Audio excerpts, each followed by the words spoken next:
I start again. Hi, Gary. My name is Tony. I'm delighted to have you come along to interview. We're both contributing to a book called Uncovered.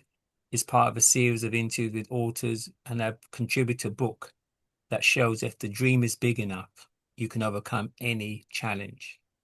And today we're going to talk about some of the challenges that you've been through. But first of all, I'd like to start with you giving us a little bit about yourself. You give about 5 minutes about yourself.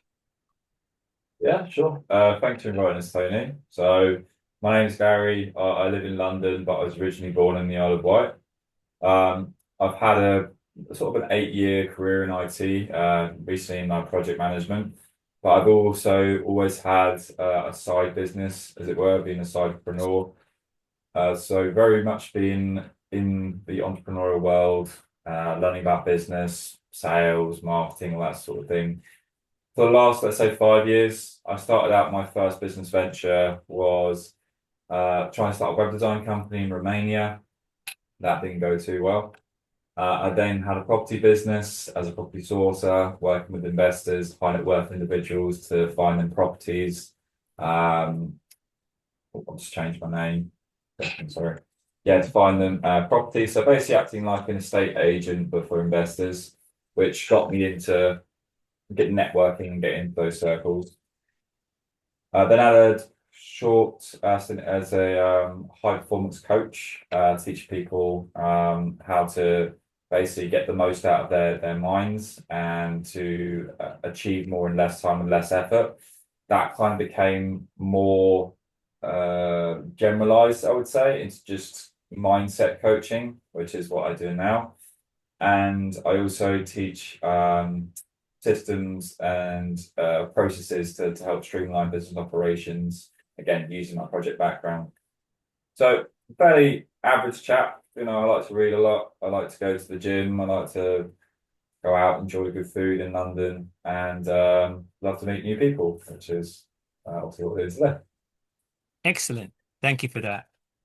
The first question I'd like to ask you is, can you tell me specifically what intrigued you about Uncovered that led you to commit yourself to this exciting project? Sure. Um, so we all are on a kind of journey, right, and experience through life. And in that, I've had several challenges myself. And I find that the biggest kind of growth comes from the other side of the biggest challenges. And Hmm. I find that a lot of the time people either haven't been put in that position or won't put themselves in that position intentionally, even just to have the experience of the transition, the transformation that comes on the other side. Hmm. So being part of a project that one, I get to be around others that share in their own personal journeys and have a similar mindset. And even if our experiences aren't the same, we can still all come from a place of growth and seeing our potential and understanding ourselves more. But more important than that, knowing what I've learned through all the books that I've read, which some of them feature behind me. Sometimes books have like one of the best ROIs there are. So from the retail price to what you actually get from it, to Hmm. gathering all people's stories, experiences, and what that can do for you in terms of shifting your mindset. It's been a big contributor to what's basically made a shift in my life. I had a Facebook post years ago where I just actually had 5 books, and then 5 books turned to 20, 20 turned to 50, 20 turned to 100. And I can't say necessarily one book that has been the most transformational necessarily, but all of them have contributed to my shifting of perceptions and changing my mindset around things. So to be part of a book like this is a great pleasure and a great honor. So thank you. Are there any particular lessons that you learned from the book that you'd like to mention? The Uh, books. so Are any particular lessons that you've learned from the books that you'd like to mention? I know you said you can't mention a oh particular book, but is there any particular life lesson that you could share? yeah, absolutely. So I discovered kind of what my passion and purpose was through reading and through a particular author called Benjamin Hardy. So at Hmm. that time, I was doing my property, as I mentioned before, as a property sourcer. So I was reading a lot of property books. I was understanding different property models, understanding kind of mindsets for investors, where to meet investors, how to structure a business, all that sort of stuff. But there was always this underlying thing about mindset. And I'm a person that basically I won't buy into something unless I understand the logic of it. So someone just saying have a good mindset for good things to happen didn't really resonate. But Benjamin Hardy brought me into something called neuroplasticity. Okay. So neuroplasticity talks about the brain's ability to adapt, grow, and develop depending on the environment you feed it. So I firmly believe that we have a responsibility to put ourselves in the right environment so that that mechanism can basically work for us, not against us, because there is an inverse to that. So if you feed yourself the right things and you put yourself in the right environments and you allow the right things into your life, then typically your brain will do its job and basically shape your reality around those things and give you more of those things. But conversely, if you put yourself in environments that are negative for you and are not conducive to growth and will keep you stuck, then you are telling your brain, this is what we want, this is what we enjoy. Why else would you put me in this situation? So it gives you more and more of it. And when I learned that lesson, one of the big empowering things for me was you hear that I think it's your brain stops developing after, I think for males, it's like 18 or something like that. And basically just blows that out of the water. It's not true. Yeah. Your brain will continuously develop, adapt, and grow every millisecond of every day. So that told me that I had so much more potential than I even gave myself credit for. And now I had this knowledge, I could be empowered by that to go forward and basically create a lasting change in my life that I'd be proud of. Excellent. Excellent. That's a great lesson to learn. I learned that recently myself because I think it says about 20 that you're supposed to limit your brain's Yeah, like potential, 18. but Yeah. actually, it's as you say, it continue lifelong.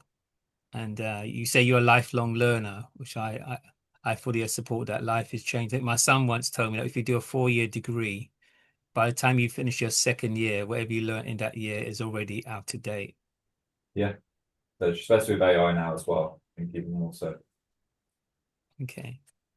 Next question I'd like to ask is, could you elaborate in the ways in which you provide assistance to your clients and the impact it has on their pursuits? Yeah. So basically what I discovered through working with people. So I think like a lot of people, I was doing a full-time job and I was doing my side business, as I said before. And I found myself struggling with time management, with being able to process so much information I'm trying to take in and trying to just navigate the world essentially. Even outside of what I was trying to do in business, sometimes my job would be incredibly challenging and I'd have to put more effort into that. So just constant shift and balancing the scales, if you like. And then when I would speak to people in my workplace, in my corporate environment, and I speak to people, friends and stuff outside of that, I just saw there was a real need that basically exists for almost everyone that I spoke to, that there was this constant sense of overwhelm, too much Mm, to do, not enough time, too many pressures and demands, won't be able to fill them, which leads to feeling inadequate, leads to feeling that imposter syndrome, you can't do the things that you think everyone else can do. And a lot of that is to do with perception anyway, we're manipulated a lot mm, in terms of what people are actually achieving, in terms of what they are achieving. But ultimately recognizing this, and when I would speak to people about all the stuff that I was learning and how I was progressing in my life, I found a lot of people sort of like would want to speak to me more and would resonate with what I was saying, and they'd be fascinated by this particular modality or this model or this author. And going down that kind of path, so I think probably the most profound moment was I did this coaching program called Optimize, now called Heroic. So that was my core coaching program. And going through that, I introduced a lady to it as well and showed her some, audio books that I was listening to at the time. And the way that she kind of changed just through our brief conversations and the way her work improved was very, very significant to me. And I just found myself with this real affinity for helping people understand things better, which actually made sense because I was in an IT role at the time, support role. But it made so much more sense in the property stuff that I was doing. I'd sat behind a computer doing comparables on properties and finding different areas that had good growth potential, and it was just boring. I couldn't stand it. So then when I was actually speaking with the investor, or like I speak with my colleague and I'm speaking with people, that's where I found I came alive more, especially talking about something that I was passionate about. Hmm. So so yeah, I started to listen to people who were telling me to do this more, go more down this route. And I started working with people and understanding their businesses and their challenges. And basically, I just found I did really good way of um, contextualizing complex issues into more simplistic formulas that they could follow, and just giving that direction, that clarity that they were kind of missing, which again is a lot of reason why we cause that overwhelm and stress, is we don't have clarity on actually what we want to do or what we're capable of doing. Um, and most recently, I started to actually build systems and workflows to actually help businesses more on a practical level. So I spent a long time working with people on their mindset and how they see the world and how they can understand they're a lot more capable than they think at first. But now actually trying to give them what we call the Pareto principle, which is the 20% of our efforts should equate for 80% of our results. It's something I kept seeing recurring in all the courses I was doing. But trying to give them that without them having to work out how to do that. Just basically take all their systems and processes that they currently need to do, put it in a framework and a model that would allow everything to kind of talk to each other. And then they just have to contribute to it every now and again just to keep it running, keep it churning. Hmm. And yeah, the response to that has been massive. Pretty much everyone I've introduced that idea to, and speaking about it from the perspective of where I've been a mindset coach before, has been very encouraged by the idea. I'm actually going to a boat party later today, of which I've got a couple of potential clients to speak to about it. So yeah, the traction's massive in terms of where we are with AI and technology. This particular idea I think really resonates with people.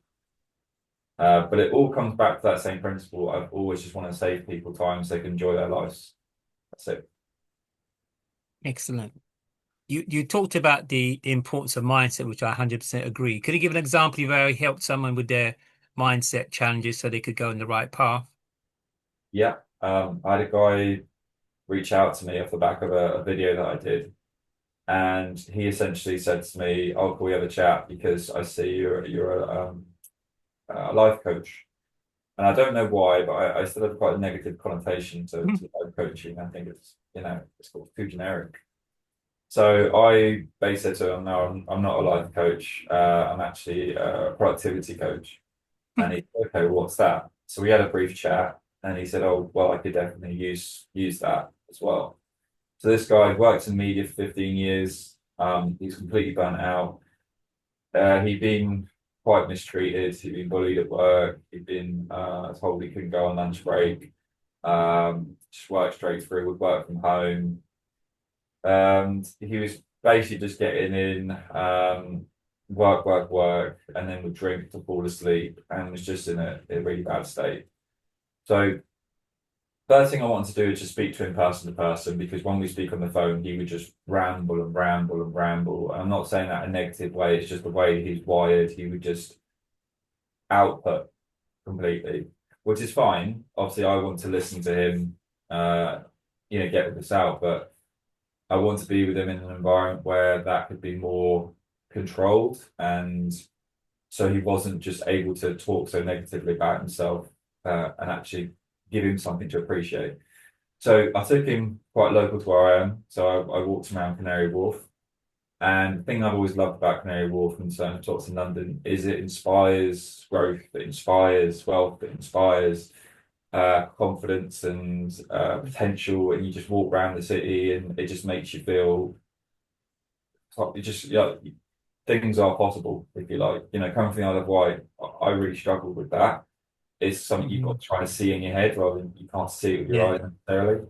So I wanted to empower him with that. So we walked around Canary Wharf, and as we were talking, I could just hear him say stuff like, "Oh, sorry, I said that. I'm stupid. I know I'm stupid."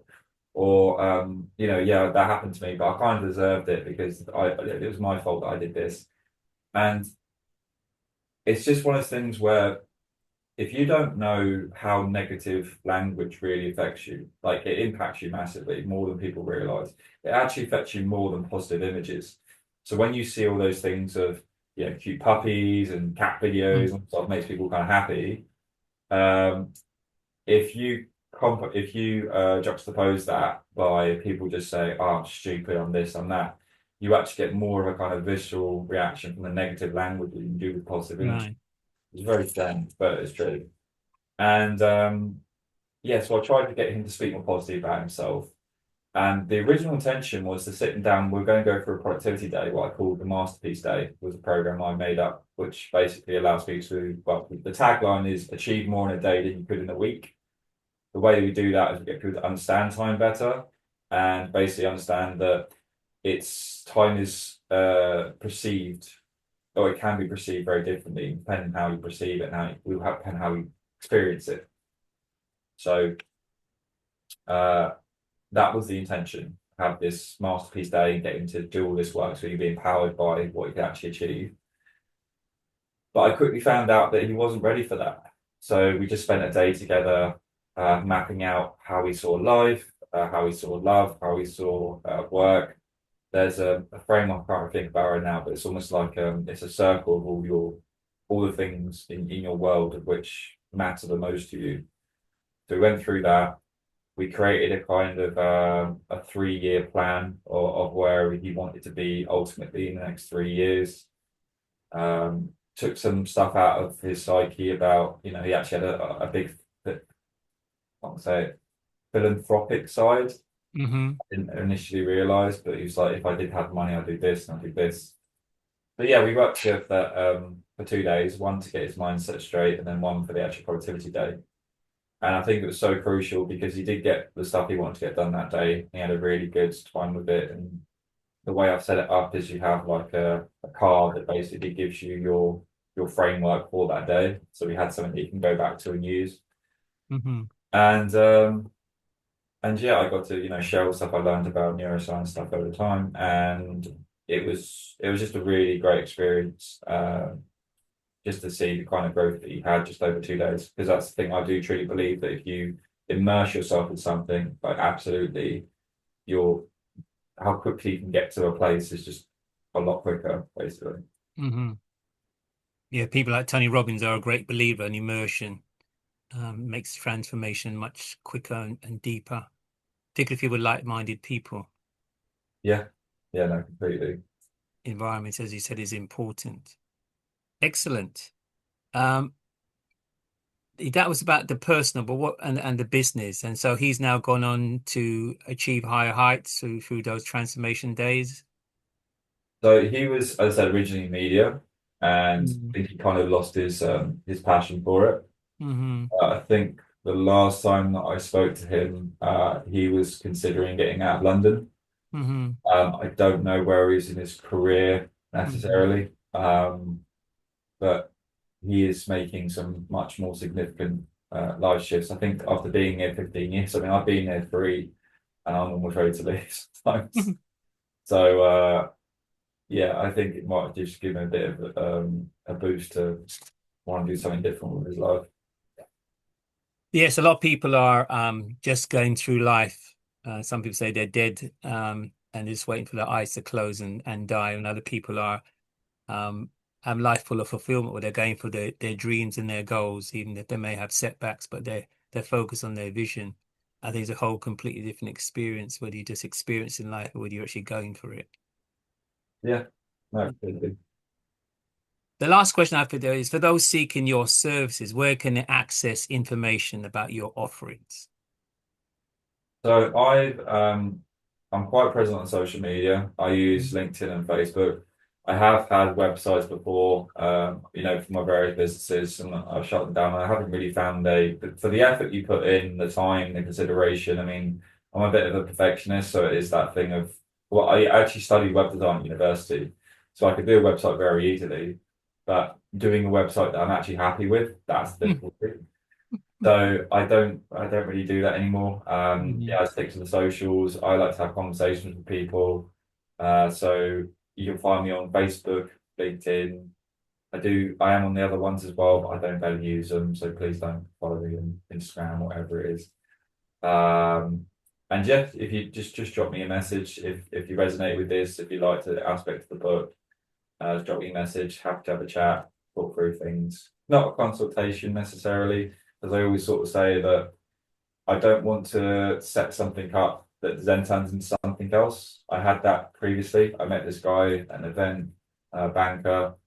He was struggling with productivity. We had a chat.